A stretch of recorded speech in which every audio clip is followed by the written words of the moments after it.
नमो नारायण, राधे राधे। इन motivational कहानियाँ, जो प्रेरणादायक कहानियाँ जो व्यक्ति को जीवन को सिखा के जाती हैं, उन्हीं कहानियों में पंचतंत्र की कहानियाँ हैं। उन कहानियों के बीच आज हम गधा रहा गधा ही रहता है इसी कहानी की चर्चा करेंगे। एक जंगल में एक शेर रहता था। उस शेर का सेवक एक बड़ा गीदड़ था। जोड़ी बड़ी अच्छी थी।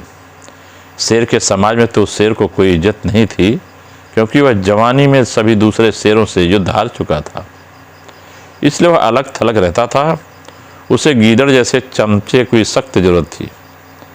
जो कमज़ोर लोग थे, गीदड़ जैसे लोग, जो 24 घंटे उसकी चमचागिरी करते रहे। गीदड़ को बस खाने का जुगाड़ चाहिए था।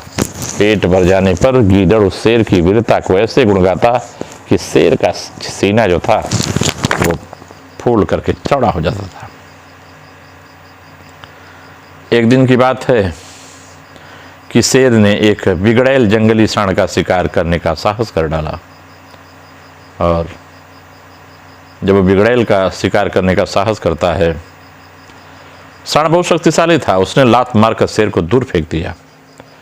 जब वह उठने को हुआ तो सांड ने फांफा करते हुए शेर को सीने से एक पेड़ के साथ रगड़ दिया। किसी तरह से भागता भागता चिल्लाता वो शेर भागा, अपनी जान बचाई। और शेर सींगों की मार से काफी जख्मी हुआ था, खून से लथपथ था।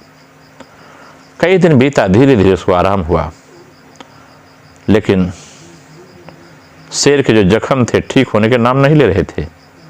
ऐसी हालत में वह शेर कभी शिकार नहीं कर सकता था। ऐसी दुर्दशा उसकी हो गई। स्वयं शिकार करना गीदड़ के बस का भी नहीं था। और धीरे धीरे न खाने के कारण दोनों की मौत की नौबत आ गई। तो शेर को यह भी भय था कि खाना का जुगाड़ समाप्त होने के बाद गीदड़ उसका साथ छोड़ के चला न जाए। शेर ने एक दिन उससे सुझाया, उससे राय दिया, समझाया कि देखो, जख्मों के कारण मैं दौड़ नहीं सकता, शिकार भी कैसे करूं? तू जाकर किसी बेवकूफ से जानवर को बात में फंसा कर यहाँ ला, और मैं उस झाड़ी में छिपा रहूंगा, और उससे शिकार हो जाएगा, मेरा भी काम चल जाएगा, तेरा भी काम चल जाएगा। तो वो गीदड़ जाता है धीरे धीरे। जब उसको शेर की बातें अच्छी लग गई तो जाता है, जंगल घूमता है। वह किसी मूर्ख जानवर की तलाश में घूमता घूमता एक कस्बे के बाहर नदी घाट पर पहुंचा। वहां पहुंचा तो वहां देखता है एक मरियल सा गधा घास पर मुंह मारता नजर आया।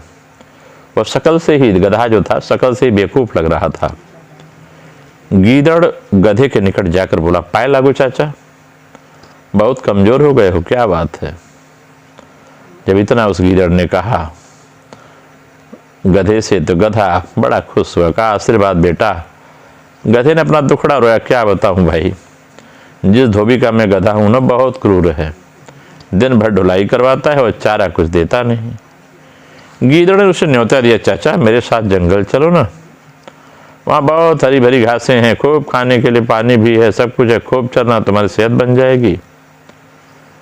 गधे ने कान फड़फड़ाए, राम राम, बहुत सुंदर बेटा, लेकिन सुनो, मैं जंगल में रहूंगा कैसे? जंगली जानवर मुझे मार कर खा जाएंगे। तब वो गीदड़ बोलता है, चाचा तुम्हें शायद नहीं पता कि जंगल में एक बगुला भगत जी का सत्संग हुआ था। और बगुला भगत थे, उसके बाद सारे जानवर शाकाहारी बन गए, अब कोई किसी को नहीं खाता। गीदड़ बोला, और कान के पास मुंह ले जाकर दाना फेंचा। चाचू, पास के कस्बे में से बेचारी गधी भी अपने धोबी मालकिन के अत्याचार से तंग आकर जंगल में आ गई थी। वह हरी भरी घास खाकर खूब लहर गई है, तुम उसके साथ घर बसा लेना, तुम्हारी गृहस्थी चलेगी। गधे के दिमाग में हरी भरी घास और घर बसाने के सुनहरे अवसर के सपने सजने लगे। अपना भविष्य देखने लगा, सपने सजाऊंगा, गृहस्थी बसाऊंगा, बच्चे होंगे, खा पी के जंगल में ही तो रहूंगा, जंगल में ज़्यादा घासियाँ होती, मुझसे अच्छा कौन चलेगा? यह कह करके गीदड़ के साथ वो गधा जंगल की ओर चल गया। जंगल में गीदड़ गधे को उस झाड़ी के पास ले गया जिसमें शेर छिप कर बैठा था। इससे पहले शेर पंजा मारता, गधे को झाड़ी में छिपा शेर की नीली बत्तियों की तरह चमकती आंखें नजर आ गई। वह डर कर गधा उछला और भागा और भागता ही गया। शेर बुझे स्वर में गीदड़ से बोला, भाई इस बार मैं तैयार नहीं था, तुम उसे दोबारा ले आओ, इस बार गलती नहीं होगी क्योंकि मुझे कमजोर हूं, ऐसा शेर ने कहा। गीदड़ दोबारा उस गधे की तलाश में कस्बे में पहुंचा। उसे देखते बोला, चाचा तुमने तो मेरी नाक कटवा दी, इतना तुम्हारी प्रशंसा किया था वहां रहोगे गृहस्थी बसाओगे, लेकिन तुम चले आए, तुम अपनी दुल्हन से डर कर भाग गए। उस जाली में जो तुम मुझे, तब उसने कहा कि उस झाड़ी में मुझे दो चमकती आंखें दिखाई दी थी जैसे शेर की होती हैं, मैं भागता ना तो क्या करता। गधे ने शिकायत की, अगर शेर मुझे मार के खा डालता तुम क्या करते।